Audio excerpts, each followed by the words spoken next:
Hello बच्चों, तो कैसे हैं आप लोग। आशा करता हूँ अच्छे होंगे और आप सबों की पढ़ाई भी बहुत अच्छे से चल रही होगी। आज हम लोग फिजिक्स के 30 महत्वपूर्ण प्रश्न करने वाले हैं जो एग्ज़ाम में बार बार रिपीट करते हैं। तो यह वीडियो आपके लिए काफ़ी इंपॉर्टेंट होने वाला है। इससे पहले मैंने केमिस्ट्री पर वीडियो लाया था जिसमें मैंने 30 प्रश्न को पूछा था और आप सबों ने उम्मीद है आप सबों से कि वो वीडियो आप लोगों ने देख लिया है। अगर नहीं देखा है तो सबसे पहले आप उसको जाके देख लीजिएगा। वीडियो आपको मिल जाएगा, ठीक है। तो आज हम लोग फिजिक्स के 30 प्रश्न करने वाले हैं जिसमें आपको जांच करना है अपने आप का कि आपके 30 प्रश्न में से कितने प्रश्न सही होते हैं और कितने प्रश्न आपके गलत होते हैं, और आपको कमेंट करके बताना भी है। साथ ही साथ इस वीडियो को लाइक भी कर लीजिएगा और चैनल पर नए होंगे तो चैनल को सब्सक्राइब भी जरूर कर लीजिएगा। तो चलिए इस वीडियो को हम लोग शुरू करते हैं। आज का हमारा सबसे पहला सवाल है, निम्न में से कौन सा पदार्थ कौन सा पदार्थ लेंस बनाने के लिए उपयुक्त नहीं है। जैसे कि आप जानते हैं कि दो पारदर्शी माध्यम का एक टुकड़ा जिसका कम से कम एक सतह वक्रित होता है उसे को ही हम लोग क्या बोलते हैं, लेंस बोलते हैं। तो लेंस बनाने के लिए क्या क्या हम लोग यूज़ करते हैं, तो जल का, कांच का, प्लास्टिक का, ये सभी से लेंस बनाया जा सकता है। लेकिन मिट्टी से जो है वो लेंस नहीं बनाया जा सकता। तो इसका ऑप्शन नंबर डी क्या हो जाएगा, एकदम सही आंसर हो जाएगा। आप लोगों ने लेंस के बारे में पढ़ रखा होगा कि ये जो है जनरली जो होता है वो दो तरह का होता है। एक होता है उत्तल लेंस, ठीक है, और एक क्या होता है, अवतल लेंस होता है। आप लोगों ने पढ़ा होगा क्लास 10th में। चलिए नेक्स्ट क्वेश्चन पर हम लोग आते हैं। क्वेश्चन नंबर 2 कहता है कि किस दर्पण का प्रतिबिंब छोटा और सीधा बनता है। तो निम्नलिखित में से कौन सा दर्पण है जहाँ पर जो है दर्पण का जो प्रतिबिंब है वो छोटा बनता है लेकिन सीधा भी बनता है। तो इसका सही आंसर क्या हो जाएगा, ऑप्शन नंबर ए इसका करेक्ट आंसर हो जाएगा। आप लोगों ने उत्तल दर्पण के बारे में पढ़ा होगा कि उत्तल दर्पण का उपयोग जो होता है वो हम लोग किस किस कार्य में करते हैं। तो उत्तल दर्पण का उपयोग जो होता है वो किस काम के लिए किया जाता है। तो आप लोग जानते होंगे कि गाड़ी के जो साइड मिरर होते हैं वहाँ पर भी ये उत्तल दर्पण का उपयोग करता है। यानी कि गाड़ी के बस में, चाहे आपका बाइक होगा, मोटर गाड़ी होगा, उसके साइड मिरर के रूप में इसका उपयोग किया जाता है। वहीं अगर हम लोग अवतल दर्पण के बारे में बात करते हैं तो इसका उपयोग जो होता है वो सौर भट्टियों में किया जाता है सूर्य के प्रकाश को केंद्रित करने के लिए। साथ ही साथ इसका वो यूज़ जो है वो टॉर्च में, सर्च लाइट में, ये सब में किया जाता है। सोलर कुकर में भी इसका यूज़ किया जाता है, ठीक है। तो ये सभी आपको ध्यान रखना है।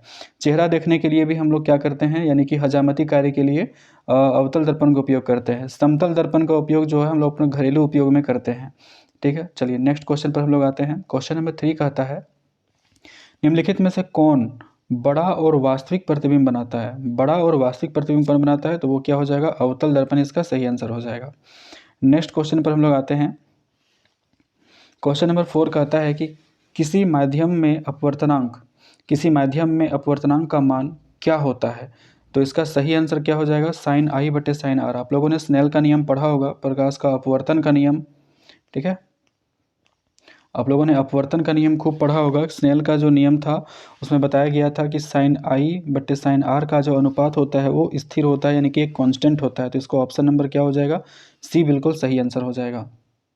चलिए अगले प्रश्न पर हम लोग आते हैं कि गोली दर्पण में, क्वेश्चन नंबर 5 कहता है कि गोली दर्पण में फोकसांतर तथा वक्रता त्रिज्या के बीच संबंध क्या होता है। जैसा कि आप लोग जानते हो कि एफ बराबर क्या होता है, आर बटे 2 होता है। एफ बराबर क्या होता है, आर बटे 2 होता है। यानी कि फोकस दूरी जो होती है वो वक्रता त्रिज्या की आधी होती है। आर का मतलब क्या होता है, वक्रता त्रिज्या, ठीक है। तो यहाँ पर क्या ऑप्शन सही होगा, जैसा कि आप देख पा रहे हैं कि आर बाय 2f, ये गलत है। आर बराबर 2f, यानी कि आर का मान जो होगा वो 2f के बराबर होगा। यानी कि आर का जो मान होगा वो 2f के बराबर होगा। ये भी कथन बिल्कुल सही है। तो ऑप्शन नंबर क्या हो जाएगा, इसका बी जो होगा वो एकदम करेक्ट हो जाएगा। नेक्स्ट क्वेश्चन पर हम लोग आते हैं। क्वेश्चन नंबर 6 कहता है कि अवतल लेंस में, देखिए आपको लेंस में पूछा जा रहा है कि आवर्धन m का मान क्या होता है। देखिए अगर आपको यहाँ पर दो कंडीशन बनेंगे, एक लेंस के लिए, ठीक है। लेंस के लिए आपका जो m बराबर जो फॉर्मूला बनेगा वो बनेगा क्या, v बाय यू, जो कि इसका जो है कौन सा ऑप्शन सही है, तो m बराबर v बटे यू, यानी कि इसका ऑप्शन नंबर जो ए है वो बिल्कुल सही बनेगा। लेकिन अगर आपको दर्पण के लिए पूछा जाएगा, कभी भी अगर आपको दर्पण के लिए पूछा जाएगा कि m का मान क्या होगा, तो आपको ध्यान रखना है कि m बराबर क्या होगा, माइनस v बटे यू। बस यहाँ पर प्लस है, इसमें प्लस है और इसमें बस माइनस है। ये ध्यान रखना है आपको कि अगर लेंस में जब भी पूछेगा तो पॉजिटिव में होगा, दर्पण में पूछेगा तो आपको यहाँ पर क्या आ जाएगा, नेगेटिव में आ जाएगा। ये आपको ध्यान रख लेना है। चलिए नेक्स्ट क्वेश्चन नंबर 7 की तरफ हम लोग आते हैं। देखिए ये कहने का सिर्फ जो है मैं आपको 30 क्वेश्चन करवा रहा हूँ, लेकिन यहाँ पर 30 क्वेश्चन के साथ मैं उस क्वेश्चन के अंदर भी जो क्वेश्चन बन सकते हैं साथ ही साथ मैं आपको वो भी बताते जा रहा हूँ। तो ये वीडियो काफ़ी इंपॉर्टेंट है, ठीक है। आपको यहाँ पर लगभग 100 क्वेश्चन से भी ज़्यादा प्रश्न का प्रैक्टिस जो यहाँ पर आपको करवाया जाएगा, ठीक है। तो चलिए नेक्स्ट क्वेश्चन को आप पढ़िए, अपना आंसर लगाइए कि 1 मीटर फोकस दूरी वाले उत्तल लेंस की क्षमता क्या होगी। यानी कि आप लोगों ने पढ़ा होगा कि फोकस दूरी यानी कि P बराबर जो होता है वो क्या होता है 1/f होता है, ये आप लोगों ने पढ़ा होगा। यानी कि लेंस की क्षमता जो होता है वो फोकस दूरी का व्युत्क्रम होता है, ये आप लोगों ने पढ़ा होगा, लेंस वाले चैप्टर में पढ़ा होगा आप लोग। तो यहाँ पर पूछा गया कि 1 मीटर जो है यानी फोकस दूरी जो है वो 1 मीटर दिया गया है, तो उस लेंस की क्षमता क्या होगा, तो 1 डायोप्टर होगा, ठीक है। यानी कि अगर हम लोग यहाँ पर 1/f का मान अगर हम लोग 1 पुटिंग कर देंगे तो 1/1 मतलब क्या हो जाएगा, ये 1 ही आएगा, 1 डायोप्टर डी, यानी इसका सही आंसर क्या आ जाएगा 1 डायोप्टर, इसका सही आंसर आ जाएगा। ऑप्शन नंबर ए जो होगा वो बिल्कुल सही है। नेक्स्ट क्वेश्चन पर हम लोग आते हैं। क्वेश्चन नंबर 8 कहता है यहाँ पर कि हजामत बनाने के लिए किस दर्पण का उपयोग किया जाता है। यानी कि हजामत बनाना मतलब दाढ़ी बनाना, शेविंग करना, जिसको हम लोग बोलते हैं बाल कटाना, ठीक है। तो ये सब कार्य के लिए जो है वो हम लोग किस प्रकार के दर्पण का यूज़ करते हैं, तो एनसीईआरटी में इसका जो आंसर दिया गया है वो है अवतल दर्पण का यूज़ करते हैं, जो कि बिल्कुल सही आंसर हो जाएगा। नेक्स्ट क्वेश्चन नंबर 9 पर हम लोग आते हैं। लेंस की क्षमता क्या होती है, तो लेंस की क्षमता क्या होती है, तो मैंने अभी बताया लेंस की क्षमता यानी कि पावर ऑफ लेंस P बराबर क्या होता है 1/f होता है। यानी कि फोकस यानी कि P जो होता है वो फोकस दूरी का व्युत्क्रम होता है। तो आपको यहाँ लिखा हुआ है कि फोकस दूरी की दोगुनी होती है, जो कि बिल्कुल गलत ऑप्शन है। फोकस दूरी का आधा होता है, ये भी गलत है। फोकस दूरी का व्युत्क्रम होता है, हाँ ये बिल्कुल आपका ऑप्शन नंबर सी जो होगा वो बिल्कुल करेक्ट आंसर आ जाएगा। हमेशा ध्यान रखना है आपको, मैं यहाँ पर एक क्लियरिफाई कराना चाहूँगा, अगर ये उत्तल लेंस होगा, अगर लेंस जो होगा अगर वो उत्तल होगा, ठीक है, तो इसका जो P का जो मान आएगा वो हमेशा क्या आएगा, P का मान जो आएगा वो हमेशा पॉजिटिव आएगा। अगर ये अवतल है, ध्यान रखना है, अगर ये अवतल लेंस है तो इसमें जो P का मान आएगा यानी कि लेंस की जो क्षमता आएगा, ठीक है, वो हमेशा क्या आएगा माइनस में आएगा, नेगेटिव आएगा। ये चीज़ आपको ध्यान रखना है कि कभी भी अगर आपका उत्तल लेंस रहेगा तो उसमें लेंस की क्षमता का जो मान आएगा वो पॉजिटिव आएगा, और अवतल लेंस का जो क्षमता होगा वो हमेशा क्या आएगा नेगेटिव आएगा। इस बात को आपको ध्यान में रखना है। चलिए नेक्स्ट क्वेश्चन पर हम लोग आते हैं। क्वेश्चन नंबर 10, ये काफ़ी इंपॉर्टेंट क्वेश्चन है। लेंस सूत्र आपको बताना है कि लेंस सूत्र क्या होता है। तो आप लोग देखिए, एक चीज़ आप लोगों ने पढ़ा होगा, दर्पण सूत्र आप लोगों ने पहले से पढ़ा होगा कि 1/f is equal to 1/v plus 1/u होता है। लेकिन लेंस सूत्र में क्या हो जाता है कि इस प्लस के जगह पर केवल क्या हो जाता है माइनस हो जाता है। ये आपका कौन सा सूत्र हो गया, ये आपका है दर्पण का सूत्र, ठीक है, ये आपका दर्पण सूत्र है। ये दर्पण सूत्र जब भी पूछेगा कोई तो आपको ये बताना है, ये दर्पण सूत्र हो जाएगा। लेकिन आपको यहाँ पर पूछा गया लेंस सूत्र, लेंस सूत्र में क्या करना है, इस प्लस के जगह पर केवल आपको माइनस कर देना है। तो आप देखो किस ऑप्शन में है, तो ऑप्शन नंबर इसका जो है वो बी बिल्कुल सही आंसर हो जाएगा। ऑप्शन नंबर बी इसका बिल्कुल करेक्ट आंसर है, यानी कि 1/v minus 1/u is equal to 1/f। Option number B इसका बिल्कुल करेक्ट आंसर हो जाएगा। चलिए अगले प्रश्न पर हम लोग आते हैं। क्वेश्चन नंबर 11वां पढ़िएगा। कहता है कि एक गोलीय दर्पण की वक्रता त्रिज्या वो 28 सेंटीमीटर दिया हुआ है, तो इसकी फोकस दूरी बताना है क्या होगा। मैंने आपको अभी बताया था कि फोकस दूरी जो होती है f बराबर जो होता है वो वक्रता त्रिज्या का आधा होता है। तो आप देख सकते हैं कि यहाँ पर वक्रता त्रिज्या का जो मान है वो कितना दिया हुआ है, आप बोलोगे 28 दिया हुआ है, तो इसका आधा कर देना है, सिंपली कितना आंसर आ जाएगा, वो आपका आंसर आ जाएगा कितना 14 सेंटीमीटर, इसका सही आंसर हो जाएगा। ऑप्शन नंबर डी बिल्कुल सही है। ये फॉर्मूला आपको ध्यान रखना है, ये फॉर्मूला आपको ध्यान रख लेना है। नेक्स्ट क्वेश्चन नंबर 12 पर हम लोग आते हैं। लेंस में कितने फोकस होते हैं, जैसा कि आप लोग जानते होंगे, जैसे अगर हम लोग बात करते हैं अगर अवतल लेंस का अगर बात करते हैं तो ये आपका जो है अवतल लेंस है, इसमें इसको मुख्य अक्ष कहा जाता है। यहाँ पर इसका क्या होता है f1 होता है, यहाँ पर इसका जो होता है वो 2f1 होता है, यहाँ पर जो होता है वो f2 होता है, और यहाँ पर हो जाता है आपका 2f2 हो जाता है। तो लेंस में जो होते हैं, चाहे उत्तल लेंस का बात करें चाहे अवतल लेंस का बात करें, इसमें फोकस जो होते हैं वो कितने होते हैं, 2 होते हैं, ठीक है, और वक्रता त्रिज्या भी 2 होता है। अगला क्वेश्चन पर हम लोग आते हैं। क्वेश्चन नंबर 13 क्या कहता है कि मानव नेत्र किस तरह कार्य करता है? तो मानव नेत्र दूरबीन की तरह कार्य करता है क्या? आँख से हम लोग दूर की वस्तु को पास देख सकते हैं क्या? नहीं देख सकते हैं, तो ये ऑप्शन गलत हो जाएगा। सूक्ष्मदर्शी की तरह कार्य करता है क्या? छोटा वस्तु को बड़ा करके दिखाता है? नहीं। तो ये किसकी तरह कार्य करता है? कैमरा की तरह कार्य करता है। हमारा आँख जो है वो कैमरा की तरह कार्य करता है। आपने एक फिल्म का डायलॉग सुना भी होगा कि ये आँखें नहीं कैमरा है ना? तो वही वाला यहाँ पर क्या हो जाएगा? ऑप्शन नंबर सी बिल्कुल सही आंसर हो जाएगा। नेक्स्ट क्वेश्चन नंबर 14 पर हम लोग आते हैं। सामान्य नेत्र के लिए दूर बिंदु क्या है? देखिए इसमें भी दो क्वेश्चन आपका बनेगा। एक होता है दूर बिंदु, एक होता है दूर बिंदु और एक होता है निकट बिंदु। अगर आपको पूछा जाएगा कि सामान्य नेत्र के लिए दूर बिंदु क्या है, तब तो इसका आंसर अनंत हो जाएगा, इसमें कोई दिक्कत नहीं है। लेकिन अगर आपको पूछेगा कि सामान्य नेत्र के लिए इस दूर की जगह पर अगर निकट लिखा हुआ रह गया, तो आपको क्या मारना है आंसर? 25 सेंटीमीटर इसका सही आंसर हो जाएगा, जो कि यहाँ ऑप्शन में नहीं दिया हुआ है। 25 सेंटीमीटर होगा, है ना, ध्यान रखना है। 25 सेंटीमीटर CM आपको टिक लगाना है अगर निकट बिंदु बोलेगा तो। यानी इसका मतलब ये हुआ, अगर आप किसी वस्तु को अगर आपने अपने आँख से 25 सेंटीमीटर की दूरी पर रखोगे तो आपको स्पष्ट वो वस्तु दिखाई देगा, आप पूरा क्लियरली देख सकते हो। आप अपना बुक को भी उठाना और अपने आँख के बहुत सामने रखना, देखना आपको पढ़ने में बहुत दिक्कत आएगा। लेकिन वही अपने आँख से अगर हम 25 सेंटीमीटर की दूरी पर रखेंगे तो वो वस्तु आपको बहुत ही क्लियरली, वो यानी कि किताब में जो लिखा हुआ अक्षर होगा वो आपको बहुत ही अच्छा दिखेगा, स्पष्ट दिखेगा। ठीक है, चलिए नेक्स्ट क्वेश्चन पर हम लोग आते हैं। Question number 15। क्वेश्चन यहाँ पर पढ़ना है, ऑप्शन थोड़ा नीचे हो गया है, चलिए कोई बात नहीं।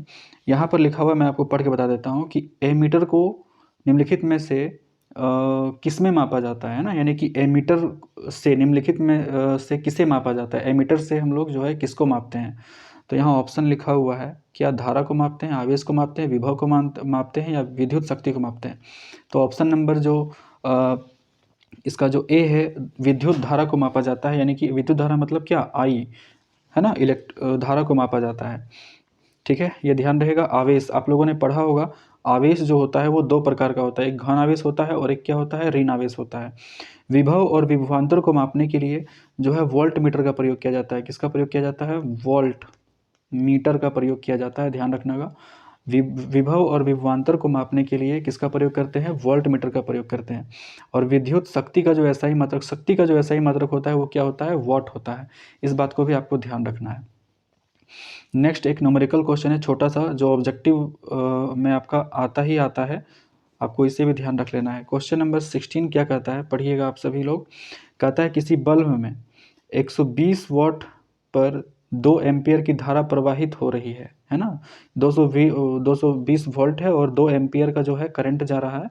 तो फिलामेंट का प्रतिरोध बताना है। तो आप लोगों ने पढ़ा होगा ओम का नियम, आप लोगों ने एक चीज़ पढ़ा होगा, ओम का नियम। ठीक है, ओम का नियम, ठीक है, आप लोगों ने पढ़ा होगा। ओम का नियम में आप लोग जानते हैं कि V बराबर क्या होता है? IR होता है। तो आप यहाँ देखिएगा कि V का जो मान है वो कितना है? 220 दिया हुआ है, बराबर I का मान जो है वो 2 एम्पियर का करंट जा रहा है, यानी कि 2 हो जाएगा, और R का मान यहाँ पर आपको निकालना है। तो ये 2 से इसको अगर काट देगा तो ये 1 1 और ये 0 टाइम में चला जाएगा, यानी कि जो R का जो मान आ जाएगा वो कितना आ जाएगा? 110 आ जाएगा। ठीक है, यानी R का जो मान आ जाएगा आपके सामने वो कितना आ जाएगा? 110 क्या? 110 ओम आ जाएगा, ये ओम है। ठीक है, ये ओम का सिंबल होता है। प्रतिरोध का जो ऐसा ही मात्रक होता है वो क्या होता है? ओम होता है। यानी उसका ऑप्शन नंबर जो बी होगा वो बिल्कुल करेक्ट हो जाएगा। इस प्रश्न में आपको इंपॉर्टेंट चीज़ याद रखना है कि V बराबर क्या होता है? IR। ठीक है, आपने इलेक्ट्रिसिटी चैप्टर में इसको खूब पढ़ा होगा, ओम का नियम में। नेक्स्ट क्वेश्चन पर हम लोग आते हैं। क्वेश्चन नंबर 17 कहता है किसी चालक के यानी विद्युत प्रतिरोधकता का मात्रक क्या है? देखो बाबू, प्रतिरोध एक होता है क्या? एक होता है प्रतिरोध। प्रतिरोध का अगर ऐसा ही मात्रक पूछेगा तो इसका तो होता है क्या? ओम होता है, ये तो हर कोई जानता है। लेकिन ध्यान रखिएगा, प्रतिरोधकता जब भी पूछेगा तो इसका क्या हो जाएगा? ओम मीटर इसका सही आंसर हो जाएगा। ऑप्शन नंबर बी जो है वो बिल्कुल करेक्ट हो जाएगा, ओम मीटर। इसका ऑप्शन नंबर बी जो है वो बिल्कुल करेक्ट आंसर हो जाएगा। नेक्स्ट क्वेश्चन पर हम लोग आते हैं। Question number 18। क्वेश्चन नंबर 18 को आपको ध्यान से देखना है कि ओम का नियम निहित है। मैंने आपको अभी भी बताया था कि ओम का नियम के अनुसार V बराबर क्या होता है? वो होता है क्या? IR होता है। V बराबर होता है IR। तो आपको किस ऑप्शन में दिख रहा है V बराबर IR? तो आपको एक ही ऑप्शन में दिख रहा होगा, ऑप्शन नंबर बी में दिख रहा होगा। हाँ, इसको उलट पलट के दे सकता है, जैसे I बराबर क्या हो जाएगा? V/R, तो ये भी सही है। या फिर आपको ऐसे करके भी दे सकता है कि यहाँ पे दे सकता है। आर का मान निकालोगे तो आर का मान इसका क्या हो जाएगा, आर आर आर बराबर क्या हो जाएगा, आर बराबर हो जाएगा भी बट्टे आई, ऐसे करके भी आप निकाल सकते हो। तो ये तीनों रिलेशन जो होगा वो सही होगा, जो किसी भी ऑप्शन में आपको दे देगा। तो इसमें जो है मेरा बी नंबर ऑप्शन जो बिल्कुल वो करेक्ट है। नेक्स्ट क्वेश्चन नंबर 19 पर हम लोग आते हैं। किलोवाट घंटा का मात्रक है, किलोवाट घंटा का मात्रक क्या हो जाएगा, वो विद्युत शक्ति का है, धारा का मात्रक है, विद्युत ऊर्जा का ऐसा ही मात्रक है, या इनमें से कोई नहीं। तो ध्यान रखना है किलोवाट जो घंटा है वो विद्युत ऊर्जा का ऐसा ही मात्रक होता है, ठीक है, ध्यान रखना है। और विद्युत शक्ति का ऐसा ही मात्रक क्या होता है, विद्युत शक्ति का ऐसा ही मात्रक होता है क्या, वॉट, है ना। इसका आंसर क्या हो जाएगा, वॉट, जिसको हम लोग डब्ल्यू से सूचित करते हैं। विद्युत धारा का ऐसा ही मात्रक क्या होता है, वो होता है एम्पियर, क्या होता है, एम्पियर, इसको ए से रिप्रेजेंट करते हैं। और विद्युत धारा को मापने के लिए किस यंत्र का यूज़ करते हैं, ए मीटर का यूज़ करते हैं, इस चीज़ को ध्यान रखना है। और विद्युत ऊर्जा का जो व्यावसायिक मात्रक होता है वो क्या होता है, किलोवाट घंटा, यानी कि के डब्ल्यू और एच, ये ध्यान रखना है, के डब्ल्यू एच। इसको इस तरह से नहीं लिखते हैं, इस तरह से लिखा जाता है, मैंने गलत लिख दिया यहाँ पर, के डब्ल्यू और एच ऐसे लिखा जाता है इसको, ठीक है, जो 1 यूनिट के बराबर होता है। तो किलोवाट घंटा यानी के डब्ल्यू एच जो होता है वो विद्युत ऊर्जा का ऐसा ही मात्रक होता है, विद्युत धारा का ऐसा ही मात्रक एम्पियर होता है, विद्युत शक्ति का ऐसा ही मात्रक जो होता है वो वाट होता है। इस चीज़ को आपको ध्यान रखना है। नेक्स्ट क्वेश्चन पर हम लोग आते हैं, क्वेश्चन नंबर 20। क्वेश्चन नंबर 20 क्या कहता है, किसी विद्युत धारा के सतत एवं बंद पथ को क्या कहा जाता है। तो किसी विद्युत धारा के सतत एवं बंद पथ को हम लोग क्या कहते हैं, विद्युत परिपथ कहते हैं। ऑप्शन नंबर ए इसका जो होगा बिल्कुल सही आंसर हो जाएगा। नेक्स्ट क्वेश्चन नंबर 21 में हम लोग आते हैं कि वोल्ट मीटर को किस क्रम में जोड़ा जाता है। देखो बाबू, यहाँ पर भी आपको एक चीज़ समझना होगा कि वोल्ट मीटर को जो है वो समांतर क्रम में जोड़ते हैं। देखो सबसे पहले संयोजन जो होता है, संयोजन को पहले समझो। संयोजन जो होते हैं वो दो प्रकार के होते हैं। संयोजन जो होते हैं वो दो प्रकार के होते हैं, एक होता है श्रेणी क्रम संयोजन, एक होता है श्रेणी क्रम, और एक दूसरा संयोजन क्या होता है, एक होता है पार्श्व क्रम संयोजन। पार्श्व क्रम संयोजन, जिसको समांतर क्रम संयोजन भी बोला जाता है। पार्श्व क्रम संयोजन को ही हम लोग क्या बोलते हैं, समांतर क्रम संयोजन कहते हैं, ठीक है। इस चीज़ को आपको ध्यान रख लेना है। इसी को हम लोग बोलते हैं क्या, समांतर क्रम, इसी को हम लोग बोलते हैं समांतर क्रम। अब आपको ये पूछा गया यहाँ पर कि श्रेणी क्रम में किसको जोड़ते हैं, तो ए मीटर को जो होता है वो श्रेणी क्रम में जोड़ते हैं। ए मीटर जो होता है उसको श्रेणी क्रम में जोड़ते हैं, लेकिन वोल्ट मीटर को किस क्रम में जोड़ते हैं, तो ध्यान रखना है आपको, समांतर क्रम में जोड़ते हैं। ऑप्शन नंबर ए जो होगा वो बिल्कुल करेक्ट आंसर हो जाएगा। अगर ध्यान रखना है, अगर आपको पूछा जाएगा कि वोल्ट मीटर को किस क्रम में जोड़ते हैं, तो ध्यान रखना है समांतर क्रम इसका सही आंसर हो जाएगा। अगर आपसे पूछा जाएगा कि ए मीटर को किस क्रम में जोड़ते हैं, तो इसका सही आंसर हो जाएगा श्रेणी क्रम में जोड़ते हैं, ठीक है। चलिए नेक्स्ट क्वेश्चन पर हम लोग आते हैं। क्वेश्चन नंबर 22 कहता है कि विद्युत धारा उत्पन्न करता है। तो विद्युत धारा क्या उत्पन्न करेगा, चुंबकीय क्षेत्र उत्पन्न करेगा, विद्युत क्षेत्र उत्पन्न करेगा, या धारा क्षेत्र उत्पन्न करेगा। तो चुंबकीय यानी विद्युत धारा जो होता है वो चुंबकीय क्षेत्र उत्पन्न करता है। ऑप्शन नंबर जो इसका ए है वो बिल्कुल करेक्ट आंसर हो जाएगा।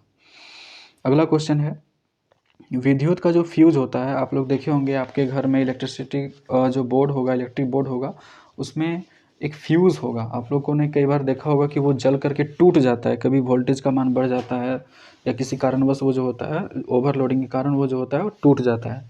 तो वो जो फ्यूज़ में जो तार होता है वो किस चीज़ का बना होता है, क्या टीन और शीशा का बना होता है, क्या तांबा और शीशा का बना होता है, या फिर चांदी शीशा का बना होता है, या तांबा का बना होता है। देखो तांबा और चांदी तो हो नहीं सकता है, ठीक है, शीशा का तो हो ही नहीं सकता है।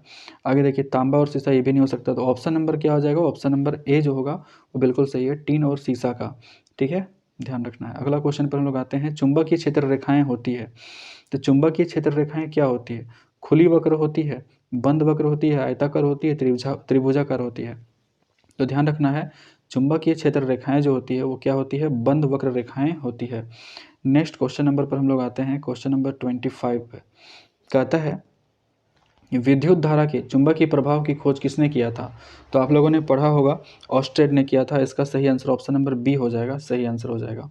नेक्स्ट क्वेश्चन नंबर पर हम लोग आते हैं, लघु पतन के समय परिपथ में विद्युत धारा का मान क्या होता है। तो लघु पतन के समय विद्युत धारा का मान क्या होता है, कम हो जाता है, कोई प्रभाव नहीं पड़ता है, बहुत अधिक हो जाता है, निरंतर बदलता रहता है। तो ऑप्शन नंबर सी जो होगा वो बिल्कुल करेक्ट हो जाएगा। लघु पतन के समय परिपथ में विद्युत धारा का मान क्या हो जाता है, बहुत अधिक हो जाता है। इसीलिए हमें जो है अपने विद्युत परिपथ में क्या करना चाहिए, एक फ्यूज़ लगाना चाहिए। फ्यूज़ से क्या होता है कि जब कभी भी विद्युत धारा का मान बढ़ जाता है ठीक है। तो ये क्या होता है, पिघल करके टूट जाता है और जिससे क्या होता है, संपूर्ण परिपथ जो होता है वो भंग होने से बच जाता है। ठीक है, इस चीज़ को आपको ध्यान रखना है। क्वेश्चन नंबर 27 पर हम लोग आते हैं कि CFC क्या है। मैंने कुछ पर्यावरण के भी क्वेश्चन लिए हुए हैं, तो आपको उसका भी आंसर जो है सही सही लगाना है। ठीक है, क्लोरोफ्लोरोकार्बन होता है, कार्बन फ्लोरोकार्बन होता है, या फिर कार्बन फ्लोरोकार्बन होता है, या कार्बन फ्लोरोक्लोरो होता है। तो क्या होता है, तो CFC का जो पूरा नाम होता है, पूरा फुल फॉर्म जो होता है वो क्लोरोफ्लोरोकार्बन होता है। क्लोरोफ्लोरोकार्बन जो होता है बाबू, वो हम लोग के रेफ्रिजरेटर से, ये सब से उत्पन्न होता है। ये क्या करता है, ओजोन परत जो होता है ना, ओजोन परत, यानी जिसका सूत्र क्या होता है, O3। ठीक है, O3 का मतलब क्या होता है, ओजोन। ठीक है, ध्यान रखना है आपको। ये ओजोन परत के लिए क्या है, काफ़ी नुकसानदायक है। ओजोन परत क्या करता है कि जो सूर्य से जो आने वाली पराबैंगनी किरणें हैं, UV किरणें हैं, वो हमसे इसको क्या करता है, बचाता है। अगर ये नहीं रहेगा, ओजोन परत नहीं रहेगा, तो क्या हो जाएगा, ओजोन में छिद्र हो जाएगा, जिससे पराबैंगनी किरणें डायरेक्ट जो है वो कहाँ आने लगेगा, पृथ्वी पर आने लगेगा, और पृथ्वी पर जो समस्त जीव होंगे उनके लिए ये हानिकारक सिद्ध होगा। इसलिए पराबैंगनी किरणों को रोकने के लिए जो है वो क्या बनाया गया, ओजोन परत को बनाया गया है। परंतु आजकल हम लोग क्या कर रहे हैं, रोज़मर्रा की ज़िंदगी में रेफ्रिजरेटर, AC वगैरह का हम लोग यूज़ ज़्यादा कर रहे हैं, जिससे ओजोन परत पर बुरा प्रभाव पड़ रहा है। ठीक है, तो ध्यान रखना है आपको। CFC का पूरा नाम क्या है, क्लोरोफ्लोरोकार्बन। नेक्स्ट क्वेश्चन पर हम लोग आते हैं। मृत शरीर को पचाने वाले जीव को क्या कहा जाता है, तो क्या याद रखना है, अपघटक जीव कहते हैं। जैसे आपने रसोई घर में फल का छिलका, केला का छिलका, सब्जियों का छिलका, घास फूस पुआल, पेड़ पौधे के पत्ते आप लोगों ने देखा होगा, कुछ समय के बाद क्या होता है कि वो सड़ने लगते हैं, वो सड़ जाते हैं, कुछ समय के बाद वो सड़ जाते हैं। किस वजह से, तो उसमें क्या होता है, जैव निम्नीकरण होता है। जैव निम्नीकरण का मतलब होता है कि उसमें सूक्ष्म जीव क्या करते हैं, उसका अपघटन करते हैं, उसको सड़ा गला करके मिट्टी में मिला देते हैं। एक तरह से ये क्या होते हैं, पर हमारे पर्यावरण का एक तरह से ये क्या है, अपमार्जक है। अगर सड़ेगा गलेगा नहीं तो हमारे पर्यावरण में क्या, चारों तरफ क्या फैल जाएगा, प्रदूषण फैल जाएगा, जो हमारे स्वास्थ्य पर बुरा प्रभाव डालेगा। इसीलिए जो है हम लोगों को प्लास्टिक का यूज़ कम से कम करना चाहिए, क्योंकि प्लास्टिक जो होता है वो नहीं सड़ता है। चलिए नेक्स्ट क्वेश्चन पर हम लोग आते हैं। क्वेश्चन नंबर 29 पर आते हैं। ओजोन परत महत्वपूर्ण है क्योंकि यह अवशोषित करता है। मैंने आपको बताया था ना कि ये अवशोषित करता है, किसे, पराबैंगनी किरणों को अवशोषित करता है। UV रे यानी कि अल्ट्रा वायलेट लाइट को ये क्या करता है, अवशोषित कर लेता है, और जो लाभदायक किरण होता है वही जो है पृथ्वी तक पहुंच पाता है। अगर अल्ट्रा वायलेट लाइट डायरेक्ट अगर पृथ्वी पर आना शुरू हो जाएगा तो समस्त जीवों के लिए क्या हो जाएगा, नुकसानदायक होगा। अल्ट्रा वायलेट लाइट से जो है मोतियाबिंद, त्वचा कैंसर, ये सभी बीमारी और रोग प्रतिरोधक क्षमता जो होगा हमारे शरीर से, वो क्या हो जाएगा, कम होने लगेगा। नेक्स्ट क्वेश्चन नंबर जो 30 है वो आहार श्रृंखला से रिलेटेड है। कहता है कि निम्न में से कौन आहार श्रृंखला का निर्माण करता है। आहार श्रृंखला का निर्माण करता है मतलब कि जो प्राथमिक उत्पादक वो है, और जो द्वितीयक उत्पादक है और तृतीयक उत्पादक है, इस सब के बीच में रिलेशन होता है कि अगर ये इसको खाता है फिर ये इसको खाता है, तो इस तरह इसको बोलते हैं हम लोग आहार श्रृंखला। ठीक है, तो आपको इसका आंसर जो है नीचे हमको कमेंट में करके बताना है कि इसका आंसर कौन वाला होगा। ठीक है, और आपको जो है इस वीडियो को लाइक करना है और बताना है कि ये वीडियो आपको कैसा लगा, और आपको अगर इस तरह का वीडियो और चाहिए तो कमेंट करके आपको बताइए कि हाँ, इस तरह का वीडियो और बनाइए, ताकि हम लोगों का जो ज्ञान है वो और भी ज़्यादा बढ़ सके। बाकी मिलते हैं किसी अच्छे से वीडियो के साथ। तब तक के लिए जय हिंद, जय भारत।